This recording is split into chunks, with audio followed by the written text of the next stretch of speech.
हमारे इस YouTube channel के सेगमेंट फास्ट न्यूज में आप तमाम का इस्तकबाल है। इस वीडियो में आप देख सकते हैं कमेंटों में बहुत ज्यादा खबरें। तो आइए शुरू करते हैं वीडियो को और देखते हैं आज की ताजा तरीन खबरें। हैदराबाद में इंस्पेक्टर पुलिस रिश्वत लेते हुए गिरफ्तार। रिश्वत के एक मुकदमे में तेलंगाना साइबर सिक्योरिटी ब्यूरो के इंस्पेक्टर महेंद्र को एंटी करप्शन ब्यूरो के हुक्काम ने गिरफ्तार कर लिया। इल्जामात के मुताबिक एक साइबर फ्रॉड केस में मुतासरा शख्स के अरकान खानदान के नाम शामिल न करने के लिए महेंद्र ने इससे 9 लाख रुपए रिश्वत का मुतालबा किया था। मुतासरा शख्स से पहले ही 5 लाख रुपए नकद वसूल किए जा चुके थे। शिकायत में कहा गया है कि बाकी 4 लाख रुपए हासिल करने के लिए महेंद्र ने धमकियां भी दी। इसी दौरान जब वो रिश्वत वसूल कर रहे थे तो एसीबी हुक्काम ने इन्हें रंगे हाथों गिरफ्तार कर लिया। बाद इनके घर पर तलाशी ली गई, जहां से 13 लाख रुपए नकद रकम, सोने की जेवरात और गैर मनखुला जायदाद के दस्तावेजात बरामद करके जब्त कर लिए गए। मकतूल एडवोकेट ख्वाजा मोइनुद्दीन के अफराद खानदान से केटीआर की मुलाकात। BRS के कारगुजार सदर तारक रामाराव ने मकतूल एडवोकेट ख्वाजा मोइनुद्दीन के अफराद खानदान से मुलाकात की और ताज़ियत का इजहार किया। केटीआर ख्वाजा मोइनुद्दीन की रिहाइशगाह पहुंचे और इनके अफराद खानदान को पुरसा दिया। उन्होंने मकतूल के फर्जंद फरहान एडवोकेट से बातचीत करते हुए वाक़े की तफसीलात हासिल की। इस मौके पर साबिक़ वज़ीर श्रीनिवास यादव, रुकन असम्बली पी कौशिक रेड्डी और BRS के general secretary RS Praveen Kumar भी मौजूद थे। इस मौके पर तारक रामाराव ने गमज़दा खानदान को तयक़ुन दिया कि BRS पार्टी मुसीबत की इस घड़ी में इनके खानदान के साथ खड़ी है। मोइनाबाद में TRS की परचम कुशाई तकरीब, पार्टी सरबराह के कविता का खिताब। तेलंगाना रक्षणा सेना की चीफ के कविता ने मोइनाबाद में डॉक्टर अंबेडकर के मुजस्समे पर फूल माला चढ़ाई और इनकी खिदमत को खिराज अकीदत पेश किया।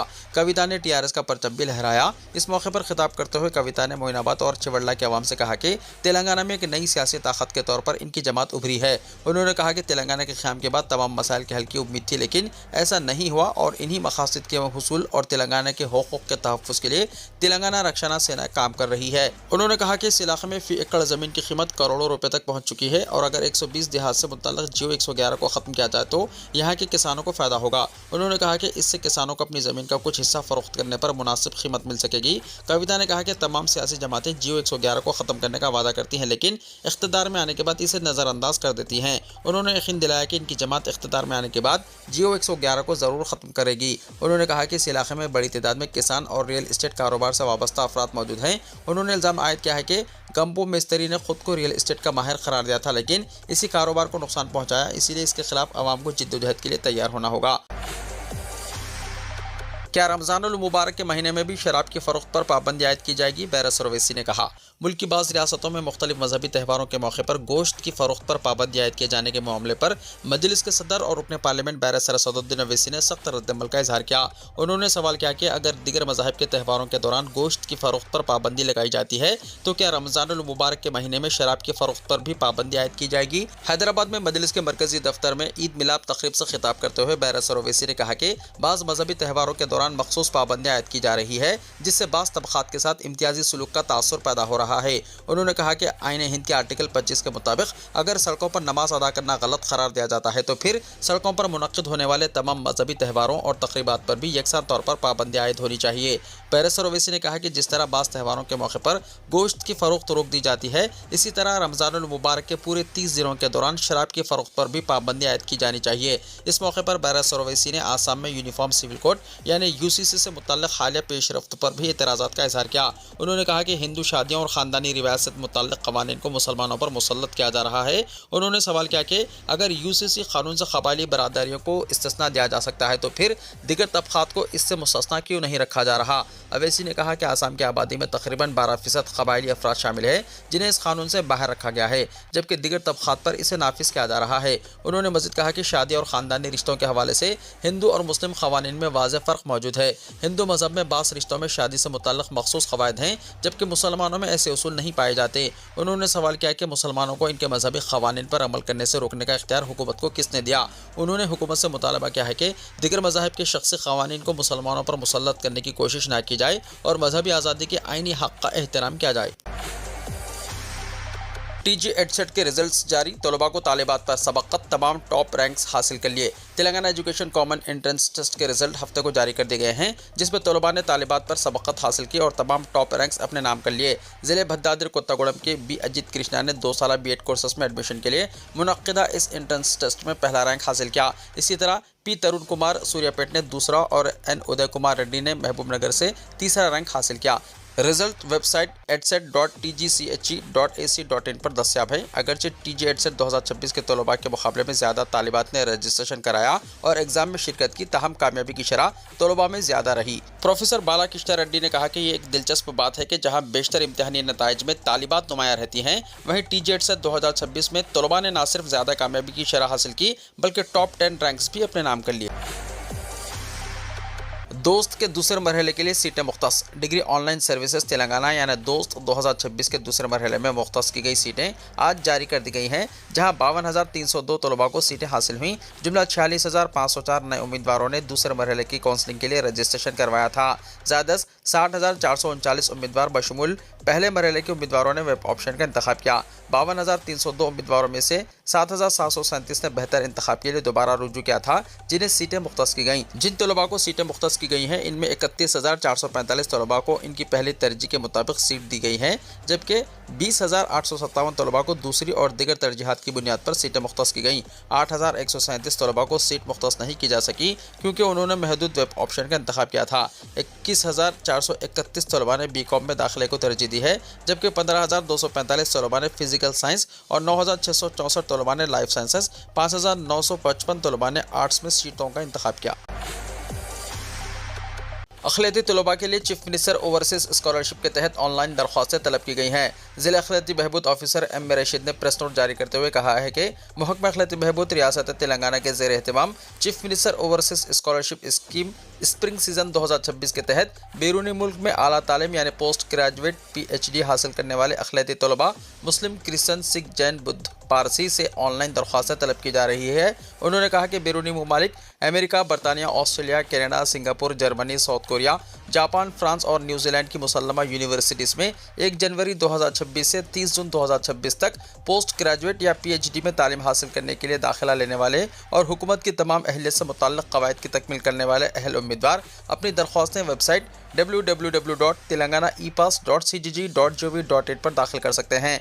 M रशीद ने कहा कि अहल उम्मीदवार 30 जून 2026 शाम 5 बजे तक अपनी अपनी दरख्वास्तें ऑनलाइन दाखिल कर सकते हैं। बाद अज़ां दरख्वास्त की हार्ड कॉपी और ज़रूरी दस्तावेज़ात और सर्टिफिकेट्स 31 जुलाई 2026 शाम 5 बजे तक ज़िली ऑफिसर बराए महकमा अखिलती बहबूद नारायणपेट में दाखिल करें। उन्होंने कहा कि मुंतखब तलबा को इस स्कीम के तहत 20 लाख की स्कॉलरशिप और एक तरफ का फ्लाइट टिकट 60,000 रुपये या असल किराया जो भी कम हो दिए जाएंगे। आगे कहा कि दस्तावेज़ात की जांच में जाली सर्टिफिकेट्स की सूरत में उम्मीदवारों के खिलाफ कानूनी कार्रवाई की जाएगी। स्कीम की तमाम तफसीलात, उम्र, तालीमी काबिलियत, सालाना आमदनी के अलावा दीगर अहम तफसीलात के लिए वेबसाइट मुलाहजा करें। ज़िला ओहदेदार M रशीद ने नारायणपेट के अखिलती अहल तलबा से अपील की है कि वो इस सुनहरी मौके से इस्तेफादा हासिल करें और स्कीम का भरपूर फ़ायदा उठाएँ। मज़ीद तफसीलात के लिए ज़िला अफसर बराए महकमा अखिलती बहबूद, बिल्डिंग कलेक्ट्रेट कॉम्प्लेक्स पर रब्त पैदा करें।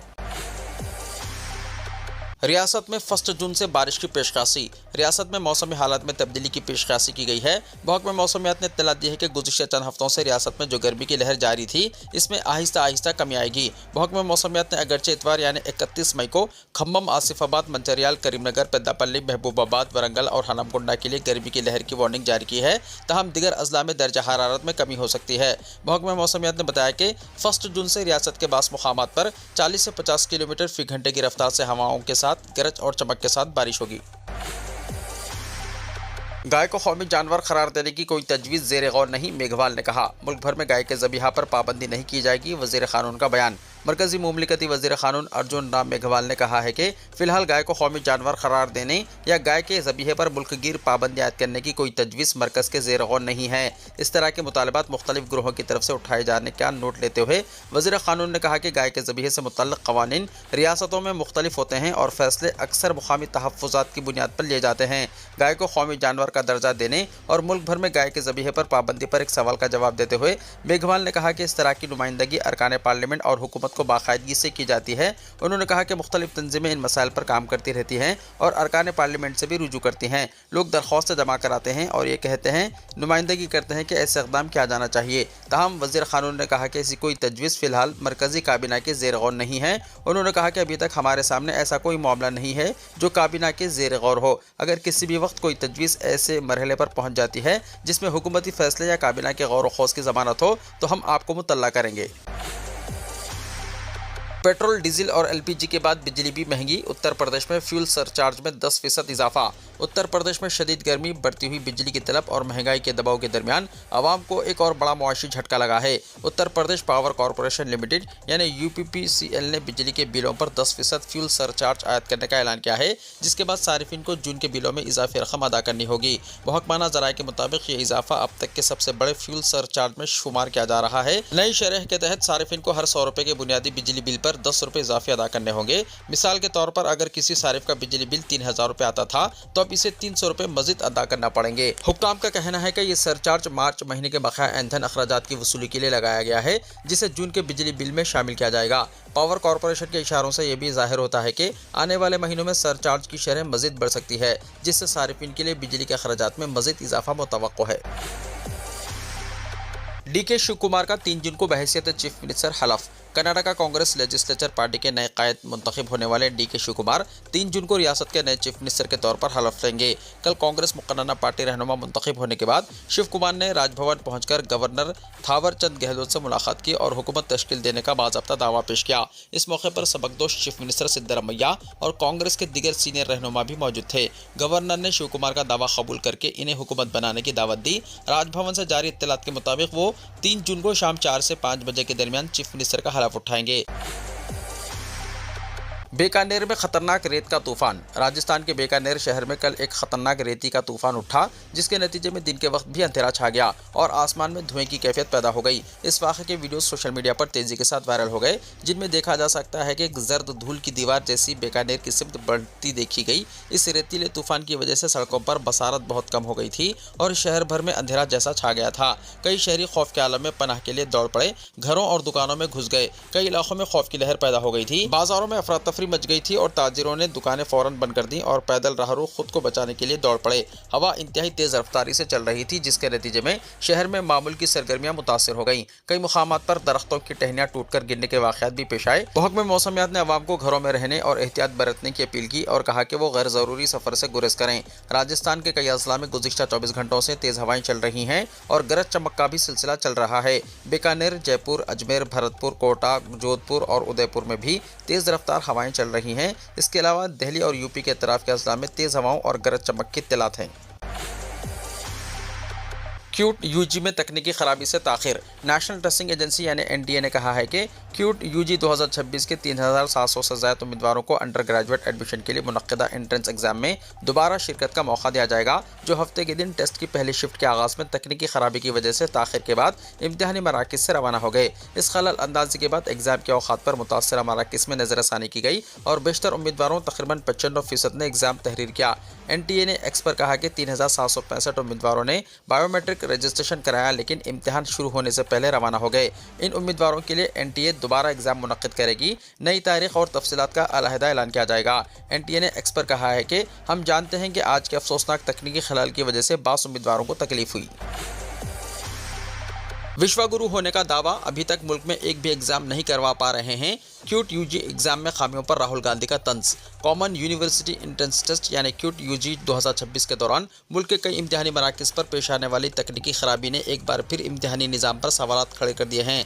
एग्जाम मुकर्ररा वक्त पर शुरू न होने की वजह से तलबा और वालिदैन को मुश्किलात का सामना करना पड़ा, जिसके बाद इस मामले ने सियासी रंग भी इख्तियार कर लिया। लोकसभा में कायदे हिज़्ब इख्तिलाफ और कांग्रेस लीडर राहुल गांधी ने इस मामले पर मरकज़ी हुकूमत को सख्त तनकीद का निशाना बनाया। उन्होंने सोशल मीडिया प्लेटफॉर्म एक्स पर एक पोस्ट में लिखा कि एसएससी, सीबीएसई, नीट और अब क्यूट 4 एग्जाम्स 1 करोड़ तलबा, मगर एक भी एग्जाम ईमानदारी और शफाफियत से मुनक्किद नहीं हो सका। राहुल गांधी ने मज़ीद कहा, दावे विश्वगुरु यानी आलमी लीडर बनने के किए जाते हैं, लेकिन मुल्क में एक एग्जाम भी दुरुस्त तरीके से मुनक्किद नहीं किया जा रहा। मोदी जी ने पूरे तालीमी निज़ाम को तबाह कर दिया है। उन्होंने खबरदार करते हुए कहा कि जिस नस्ल का मुस्तकबिल मुतासिर किया जा रहा है, वही नस्ल मुस्तकबिल में इसका हिसाब भी लेगी। अभिषेक बैनर्जी पर बीजेपी हामियों का हमला। इंतखाबी नतायज के बाद टीएमसी कायदीन पर हमले का एक और वाक़या।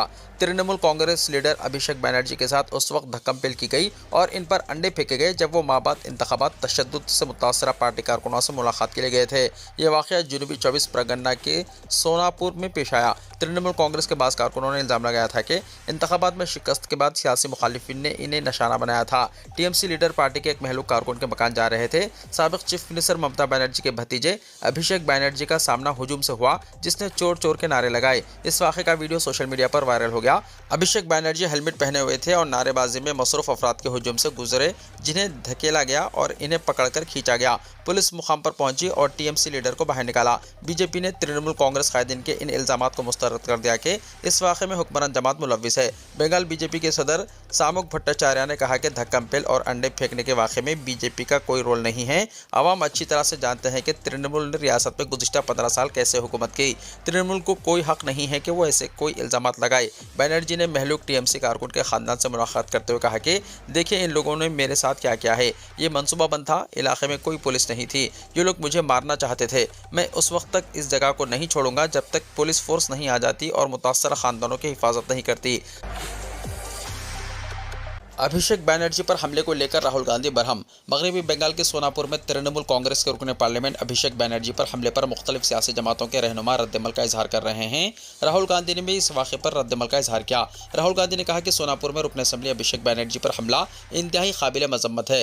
रुकने पार्लियामेंट पर हमला सिर्फ एक फ़र्द पर हमला नहीं, ये उन लोगों पर हमला है जिन्होंने इन्हें मुंतखब किया और जमहूरियत पर जो हमारी मुश्तरका मीरास है। राहुल गांधी ने कहा कि यह बीजेपी की इंतखामी सियासत की एक मकरू शक्ल है। सियासी इख्तलाफात कभी भी तशद्दुद की वजह नहीं बन सकते। मरकजी और मगरबी बंगाल दोनों हुकूमतों को मुजरिमों के खिलाफ फौरी कार्रवाई करनी चाहिए। इस बात को यकीनी बनाया जाए कि किसी भी अवामी नुमाइंदे को, ख्वाह वो किसी भी पार्टी से ताल्लुक़ रखता हो, अपनी हिफाजत की फिक्र ना करे। राहुल ने कहा, अभिषेक जी, मेरी ताज़ियत आप और आपके ख़ानदान के साथ है। जल्द सेहतयाब हो जाएं।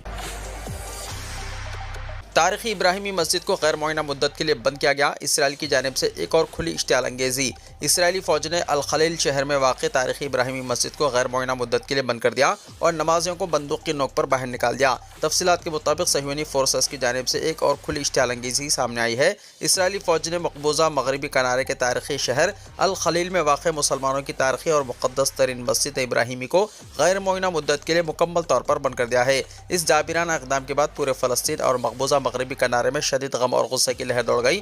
फ़लस्तीनी हुक्काम ने बताया है कि इसराइली फ़ौज के मुस्लह अहलकार अचानक मस्जिद इब्राहिमी में दाखिल हुए और वहां मौजूद नमाजियों, मस्जिद के इंतजामी अमले और मुहाफिजों को बंदूक की नोक पर ज़बरदस्ती और धक्के देकर मुक़द्दस इहाते से बाहर निकाल दिया। मस्जिद को ताले लगाकर सील करने के बाद इसराइली फ़ौज ने मस्जिद के इर्द गिर्द कायम तमाम सिक्योरिटी चेक पॉइंट्स और लोहे के गेट भी बंद कर दिए हैं ताकि कोई भी मुसलमान वहां तक ना पहुंच सके। फ़लस्तीनी वज़ारत औक़ाफ़ ने इस बुज़दिलाना इक़दाम की शदीद अल्फाज में मज़म्मत करते हुए इसे इबादत की आज़ादी पर हमला और खुली दहशतगर्दी करार दिया और कहा कि इसराइल इस बंदिश की आड़ में मस्जिद इब्राहिमी की तारीख़ी और इस्लामी हैसियत को तब्दील करने की मज़मूम तैयारी कर रहा है। वीडियो को लाइक शेयर कीजिए और हमारे इस YouTube चैनल को सब्सक्राइब करते हुए इसके बेल आइकन को भी प्रेस कर लीजिए ताकि ऐसी ही ताज़ा तरीन खबरों का नोटिफिकेशन सबसे पहले आपको मिलता रहे।